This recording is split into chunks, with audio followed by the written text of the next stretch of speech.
and welcome to another edition of XFeed. What's up? My name's The Shiller. Today, we're going over some NFT focus sites that are covering news, figuring out, all right, is the titles clickbait? Is the info actually interesting? Breaking down some of it. We're also going to be going over some not so great things within the Web3 world, reminding you about security and everything else, and we got the abstract stream up, so let's get into it. So from NFT news today, we got about 3 articles from there. Number 1, the title. Again, you got to rate it, because remember, anybody that's making content right now is trying to think of something that's clickbaity, that'll make you engage with it. Even the title for this one, if you've clicked on the stream, was it because of the title? Because you just enjoy the stream? Thanks for being here. But Open Ronin and the $100,000 NFT trading contest, what you need to know. So anybody that's interested in Ronin, well, you're going to be jumping on that. Yo, Toasty, how we doing? A little bit of a toaster morning. So Ronin goes permissionless with an open network for devs and launches a $100,000 trading contest with a chance to earn big rewards. Just scrolling right quick, the decision to go permissionless, known as Open Ronin, is a game changer for developers. Projects no longer must seek approval to build on Ronin. So that line in itself is super intriguing, because if you've been partaking in any newer ecosystem, whether it be Blast, whether it be Abstract, whether it be Anime Chain, whether it be Barra Chain, whether it be Root Network, we can go on and on and on. There's so many friggin' new chains, but a lot of these, you can kind of just build on it if they have the developer docs. And I actually didn't know that you had to get approval from Ronin to being able to build on the network. I actually kind of love it, thinking back to what's happened on a lot of these chains. And if you remember for Ape Chain, when it first launched, everything that was on there was like a copy paste, and one of the collections even got like DMCA'd because of it. And it's, you know, I don't actually hate the fact that Ronin did do that, but now they're opening things up. So anyone can join, participate, and contribute with no gatekeepers. A more resilient, community-focused ecosystem. Expect an influx of new applications, games, and DeFi projects as well. Momentum is already building as teams like Nifty Island, Rumble Kong League, and Pirate Nation prepare to expand onto Ronin. So this is kind of neat, where I don't actually know for a lot of these. This is showing like how uneducated I am, apparently, because Nifty Island, is that just like on ETH? I'm trying to think. I feel like it was Polygon NFTs that were dropped when you got them before Rumble Kong. I have no idea. In Pirate Nation, I also thought was on ETH, but either way, kind of cool that Ronin is doing that. Yo, Buffalo Space, what's going on over on Abstract? Al, yeah, my Brimalachi. So 2 days ago, again, from NFT News today, we got a judge based off the headline. What is DeSci? DeSci, never heard of it? All right, got my attention. How blockchain is reshaping research. Explore how DeSci leverages blockchain and community-driven funding to unlock open research, break paywalls, and shape the future of science. Scientific discovery is celebrated for its potential to improve lives, yet the path from idea to publication is often lined with barriers. Restrictive paywalls and slow, complicated funding processes can prevent those who need research the most, students, smaller labs, and everyday learners, from accessing vital information. This challenge has sparked interest in decentralized science. Ooh, okay, I like that so far. At its core, DeSci uses blockchain, token-based funding, and more transparent sharing methods to open up research and empower a broader community. Here's a closer look at how that works and why it may reshape the future of scientific inquiry. Yo, a little bit of a round of applause. That's actually sweet. And it goes back to the point, because within the title, I haven't actually read all the little bits of these articles. It just went off the headline to kind of break down, but the title for the stream that I had today is, it feels like everybody's in crypto. You have your own niches. There's nothing that we're all like collectively being excited about. Everybody's got their own thing, but we also have the majority of apps that are just some kind of variant on DeFi. And arguably this could be a very variant of that, but this opens up doors for a lot of people.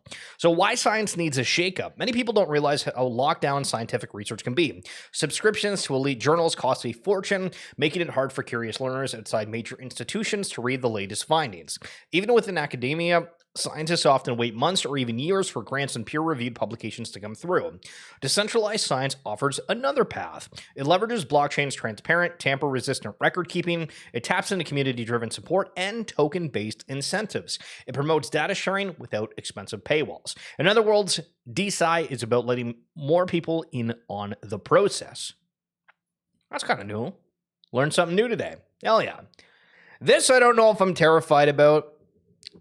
but we got to go over it. So we'll go to the title in a second, but I quickly skimmed through this and I found the specific point from it. This is a different article, but it's about the revenue for NFTs and all that jazz. Financial projections for the NFT gaming market underscore its enormous potential. One analyst estimates the sector will grow from 0.54 trillion in 2025 to 1.08 trillion by 2030. Roughly doubling in size over 5 years. Even more conservative forecasts predict robust expansion. For example, Nansen's research expects blockchain gaming to reach 301.5 billion by 2030, applying a remarkable 68% CAGR. So I might be completely wrong with this. But isn't doubling over 5 years for NFT gaming kind of bad? Like, we've gone into this with the amount of people, and I'm using this as a reference to the amount of people that you see on the timeline that are screaming blockchain gaming, the great rotation, this is going to transform everything. And I've been on here thinking sort of the same thing, saying I don't understand why people aren't wanting to use marketplaces with their digital skins. We went over a video yesterday where a parent took their kid out to the store, put $850 in a grocery cart, but it was at a toy store. And then when they went to check out, they said, well, you spent $850 on Roblox, so we have to put all these toys back. But you could have had this if you didn't spend all that money on Roblox. So we know the digital future is coming. However, it feels like just saying it's going to double over 5 years when this feels like it's moving very, very fast. I don't know. That feels a little like not. I thought it'd be a hell of a lot more. And yo, Harry Swan, good morning. Yo, OpenSea announcing the token is coming. It's for US users and retroactive rewards. We're having the good stuff today. So again, this article is from 6 days ago on NFT News Today, but it was NFT Gaming Market Forecast 2025 to 2030 worldwide trends. So just going over the beginning of that, as we look ahead to 2030, I just want to see like where the big numbers are. The NFT gaming sector saw frenzied venture capitalist investment during the early 2020s. Funding spiked dramatically in 21 to 22, with blockchain gaming startups raising over $5.3 billion in 22 alone. Major deals during the boom included Sorare, $680 million in 2021. Nobody's cracked that. $680 million is insane. Valuing the NFT fantasy sports platform at $4.3 billion. And I think Yuga Labs was also valued at like $4 billion at the time. And Yuga Labs of Bored Ape Yacht Club raising $450 million in 22 to build its metaverse game world. And we're still here, and they're looking at breaking the record very shortly. So this World Liberty Financial, if you haven't seen, there was a post that they made, and this immediately hits home for, all right, did Michael Saylor potentially change micro strategy to strategy because he knew this was coming out? Yeah, I'm telling you what's going on. Because they're calling this the purpose of the macro strategy. So if there's a macro strategy, if there's a micro strategy, can you get attention based off of the name of something that Saylor's already built? Because we like to see that out there. It's very interesting. We are thrilled to announce a transformative initiative that marks a significant milestone in our journey together. World Liberty Financial is proud to unveil the macro strategy, our strategic token reserve designed to bolster leading projects like Bitcoin, Ethereum, and other cryptocurrencies that are at the forefront of reshaping global finance. So that came out yesterday, or sorry, hold on. Was this yesterday, February 11th? No, this was 2 days ago. The market didn't really react to it. However, yesterday, which we'll get into in a second, Ethereum went for an absolute joyride, if you can see right here, because it was announced that you could stake Ethereum that was a part of these ETFs. And everybody was like, this is phenomenal. But then Vitalik puts out some tweets about some other stuff, and then all the attention goes to there. And it's like, holy jeez. Holy jeez. How the hell are doodles still worth $10,000? American, by the way. That's like 15 Canadian, maybe a little bit less.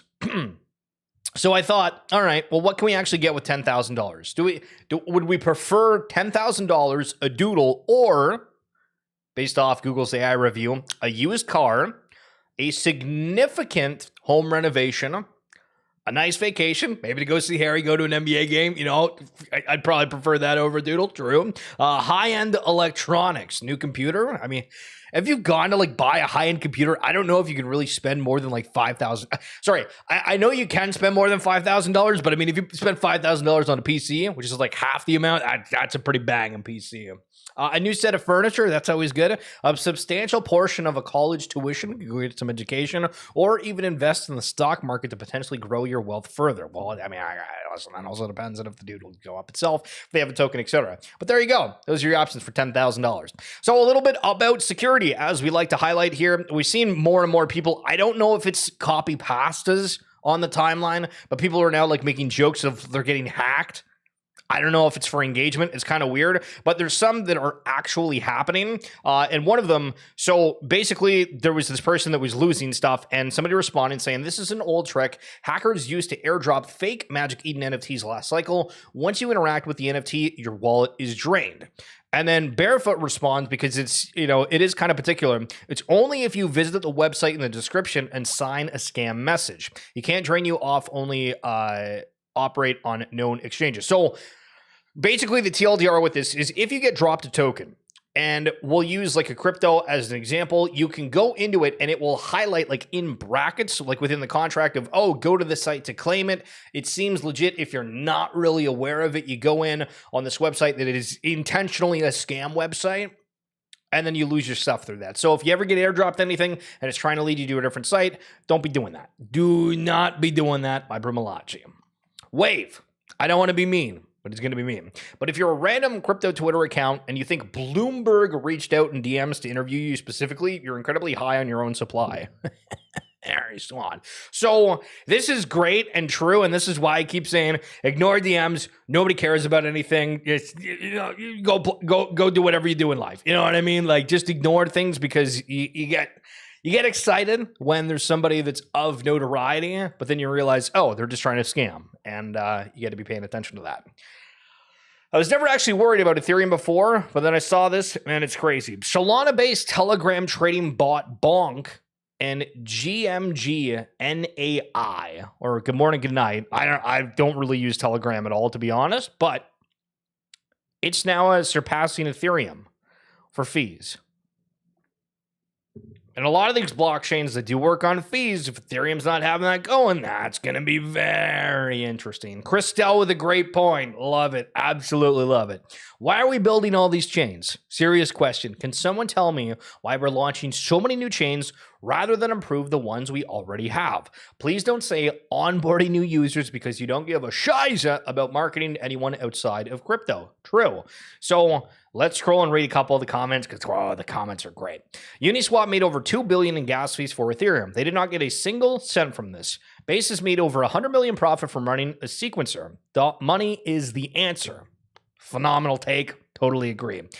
Study the U.S. laying down 80 million miles of fiber optic cables during the dot-com bubble that went largely unused until they were. Okay, so the adoption perspective for VCs to get rich from suckers that don't see it. All right, there's another one. I think competition is good while liquidity is fragmented right now. That won't always be the case. Money is a clear motivator for a lot of people, but genuinely think tons of people think they can make a better product than what's out right now. Money, money, money, money. Money across the entire way. New NBA app on Vision Pro. We can watch the game right in front of us on the VR headset. Hey, Chicago Bulls against the Detroit Basketball. You know what I'm saying? Kind of cool to see. We'll let this go where you can actually see the players. I saw comments regarding this saying, oh, well, if you're in like a blackout region, this would give you the ability to be able to watch it. The characters right in front of you is like kind of cool. I guess you got to get used to, do you want to watch on TV? Do you think this is cooler? The batteries on the VR headsets. I mean, obviously there's a couple of different components to it overall, but either way, the immersive experiences are coming, and I love to see that. Deadfellas, Death Touch, the Deadfellas TCG is officially moving from pre-alpha to alpha. So we got a TCG coming soon from Deadfellas. And we also got one from Azuki coming in 2025. We got the Pudgy Penguins TCG. We got Deadfellas coming. We got Azuki coming. I mean, we're going to have so many different TCGs within the space. But why are they able to exist? Well, because everybody's really interested in their own niche. And we've seen within NFT communities, if you're a fan of one component of an NFT project, you'll probably stick with that more than venturing out and dabbling in various things. And we're going to relate this back to something in a moment. The Bathroom Blitz, new experience coming to Other Side. The Bathroom Blitz. It's not the Ballroom Blitz, it's the Bathroom Blitz. Garga saying this will be a fun one, a team and deathmatch game set in the BYC bathroom. One problem, the place is a mess and you're the size of a toy soldier. We'll offer a good example of what skill devs can build with the ODK, and they are partnering with some other people for that. So if you've been following my page at all, yesterday I posted on YouTube and on X of the Van Eck gold mine tutorial. Guys, these hats have been selling for like several hundreds of dollars. Like what in the world are we doing? It's kind of crazy. So if you're wanting to partake in this, this is free.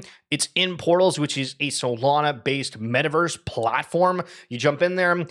We have the tutorial where you just walk in. It's pretty self-explanatory, but if you're not familiar with gaming whatsoever, you'll walk over to the Penguin. You'll talk with them. They'll get a pickaxe. You go to the bottom of the stairs, and there's a segment key that allows you to mine a little bit faster, and people are out there trying to really grind out there. Yo, can't touch this. Can't touch this. Yo, I appreciate that. Thank you so much. You're wonderful. So again, if you're wanting to watch that, feel free. And otherwise, enjoy mining in the gold mines. MLB meets Pokemon Go. So if you've been watching the stream over the past few days, I've been bringing up how we've had fan interactions for hockey teams where they're building out designs and saying, hey, you know, there's these brand connections. Where on one of them that was different, it was like Paw Patrol and the WHL team that were partnering, and these brands to brand. You know what I'm saying? And now MLB and Pokemon Go working together to get some massive exposure. They're going to be at the various stadiums. Very cool incentive overall. So I've made the note. Yeah, you know, it feels like we're not really connecting over certain things. And is that because there's not enough money floating around within the NFT space and it's all on meme coins where you're kind of in a community, out of a community? It's the trenches, as they say. Which back in the day, when My F and Pickle came out, everybody was paying attention to what was going on with that collection. And then they popped out this jar and you just sat there and you clicked. And I was streaming at the time and I thought, oh, this is streamed. We're going to break history. I'm like breaking my hand trying to spam click. We're doing the double tap going on. And then it was just like a placeholder and it was completely irrelevant. And yeah, that's basically it. I vividly remember what the hell was his name? S-Wolf. He was an artist he did the Mitsuki cat collection. This is really thrown back if you're familiar with that. I remember he messaged me and he's like, do you think the My F and Pickles are a good buy right now? And it was right before they revealed. And I think I told him, maybe it's worth the punt. And then they just like went to zero immediately afterwards. And I was like, why are you asking me if you buy an F and Pickle? It's an NFT back in the day.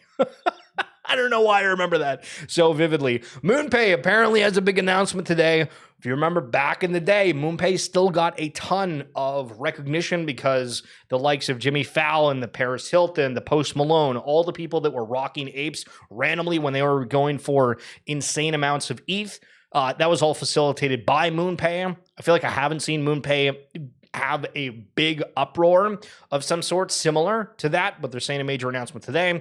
I have no idea if they are just baiting. 21 Shares proposes staking for Ethereum ETFs filing. This is why ETH went nuts, because if this does happen, well, there we go. So on the RWA Segments podcast, which again, if you want to listen down in the description below, if you're on YouTube or in my bio on X, it's on there. Or if you just type in RWA Segments with an I instead of an E in segment, you'll be able to see it. But one of the people that we interviewed was Alex Katz, who is from Kerberos, which is one of the safety platforms or crypto security platforms that are out there. And he made this post and I thought, oh, you know what? I'm not educated on this. This is kind of cool. So ARK is by far the best NFT community I've been a part of. Originally, I think, okay, well, that's like a shill of some sort, but let's continue. ARK is much, much more than an NFT you speculate on. It's where you connect with Asia's most curated crypto members. If you're Asia-based and not part of it, you're dumb and missing out. Proud to protect all ARK members. Nice. Well, I'm not Asia-based, so I guess I'm not dumb if I'm... As I'm not missing out. But this is interesting because do we have where there's more of like a regional pride to things? I was thinking last night, one second. So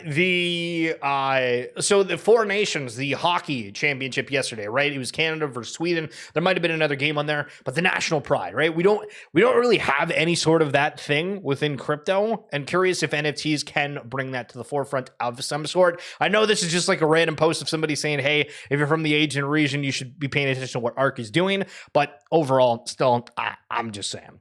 All-time chart view: Bitcoin. If you bought when it first came out, you're up 90,000%. Ethereum, if you bought it when it first came out, you're up 96,000%. XRP, if you bought it when it first came out, you're up 42,000%. BNB, if you bought when it first came out, you're literally up infinity amount. Like, what the hell is this? How can you be up infinity? That's crazy. NFT Paris. If you're down there, hope you're having an absolute blast. I think it's today and tomorrow. I'm not sure if it's 3 days, but Cleanosaurus has one of the booths up there. Thought that's kind of cool. Steve showing off the Bored Ape booth as well with Ape Chain. And it looks absolutely chaotic. Like, there is so many friggin' people there from the screenshots I've seen. That's awesome. Also, if you're down there, Matt Viv are there with the segment booth. They got spin wheels, all that kind of stuff. We'd love for you to go and hang out, meet with them. And then the final thing, building and supporting a healthy, enduring immunity. Okay. No details